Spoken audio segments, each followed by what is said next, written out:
나비의 작은 날갯짓이 폭풍으로 변하듯 한순간의 선택은 한 사람의 삶을 넘어 역사를 바꾸기도 합니다. 1884년 12월 4일 밤 시작된 3.1천하 갑신정변. 역사의 몇 줄의 글로만 남기기엔 아쉬운 사람들의 이야기가 그 속에 있습니다. 힘겨운 시기 그 혼란 속에서 사람들은 각자 자신만의 선택을 했고 그 선택의 결과는 우리의 역사를 완전히 바꿨습니다. 만약 내가 그 시절 그곳에 있었다면 어떤 선택을 했을지 상상하며 그들의 이야기를 살펴봅니다. 갑신정변은 급진 개화파가 조선의 독립과 근대화를 위해 일으킨 정변이었습니다. 만약 당신이 개화파라면 이 갑신정변에 참여하시겠습니까? 갑신정변에 참여하기로 한 주역들을 살펴봅시다. 엘리트들의 개혁, 위로부터의 개혁이라는 평가에서 알 수 있듯 그 주인공들은 소위 말하는 금수저들이었습니다. 먼저 갑신정변의 기획자이자 총책임자인 김옥규는 안동 김씨 가문의 자손으로 당시 나이 34살, 22살에 장원 급제하고 각종 직책을 역임하며 수신사로 일본에 다녀오고 우리도 개혁해야겠다 그렇게 마음을 먹습니다. 갑신정변에는 조선의 마지막 부마 철종의 사위 신데렐라 박영효도 참여합니다. 20대에 이미 서울시장에 해당되는 한성 판윤을 지내고 갑신정변 당시 자금책을 담당했을 만큼 돈도 많은 금수저 중에 금수저입니다. 세 번째로 참여한 인물은 갑신정변의 현장 책임자인 홍영식입니다. 일단 아버지가 무려 영의정입니다. 미국에서 우편제도에 관심을 가지게 되고 우리나라 최초의 우체국인 우정총국을 만든 그 사람입니다. 결국 그의 꿈이었던 우정총국은 갑신정변의 주무대가 되고 맙니다. 마지막 인물은 행동대장 서재필. 우리에게는 독립신문으로 유명한 바로 그 사람입니다. 당시 20대의 훈련소 조련국의 사관장이었던 그는 휘하의 생도들을 이끌고 갑신정변의 무력을 담당하게 됩니다. 그러나 혈기가 지혜를 눌렀다는 평처럼 그들은 젊었고 휘몰아쳤으나 순진했고 결국 실패하게 됩니다. 실패의 순간 그들은 선택의 길 위에 섭니다. 조선에 남을 것인가 혹은 일본으로 도망칠 것인가.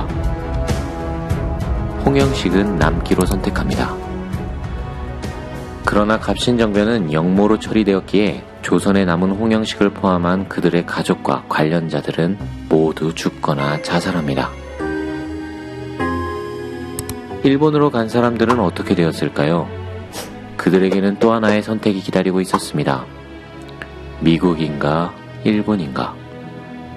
미국에 정착한 서재필, 일본과 가까웠던 김옥균, 그리고 그 사이에서 정착하지 못한 박영효. 이 선택은 이들에게 어떤 영향을 끼치게 될까요? 갑오개혁 후 사면된 이들은 다시 역사에 등장하게 됩니다. 그러나 그들의 등장은 완전히 다릅니다. 우리가 잘 알고 있는 서재필과 박영효를 봅시다. 미국으로 건너갔던 서재필은 조선으로 돌아와 독립신문을 창간하고 독립의 길을 걷습니다. 그러나 일본도 미국도 잘 적응하지 못했던 박영효는 외로웠던 것일까요? 아니면 부마라는 배경 때문이었을까요? 일본을 등에 업고 조선으로 돌아와 일제로부터 귀족의 장애를 받는 등 친일의 길을 걷습니다. 한때 같은 꿈을 꿨고 뜻을 함께 했던 이들이 독립운동과 친일이라는 완전히 다른 길을 걷게 됩니다. 김옥균의 마지막은 더욱 아이러니합니다. 그는 고종이 보낸 암살범에 의해 44세의 생을 마감하게 되는데 그 암살범은 우리나라 최초의 프랑스 유학생이었던 개화파 지식인 홍종우였습니다. 동양의 프랑스를 꿈꾸며 갑신정변을 일으킨 김옥균과 자신의 꿈꾸는 개혁을 펼치기 위해 김옥균을 죽이는 홍종우. 한때 미국과 유럽에 다녀올 만큼 개화에 적극적이었던 민영익. 어쩌면 그 역시 갑신정변의 주역이 될 수도 있었으나 돌연 수급하로 태도를 바꾸어 그 밤 제거 대상으로 그 자리에 참석합니다. 그리고 가장 먼저 공격을 받고 죽을 고비를 맞이하지요. 그를 죽여야 했지만 마음이 약해진 홍영식은 피투성이가 된 민영익을 서양인 의사 알렌에게 데려갑니다. 홍영식의 이 선택으로 인해 우리는 지금 세브란스 병원을 갖게 됩니다. 갑자기 웬 세브란스 병원이냐고요?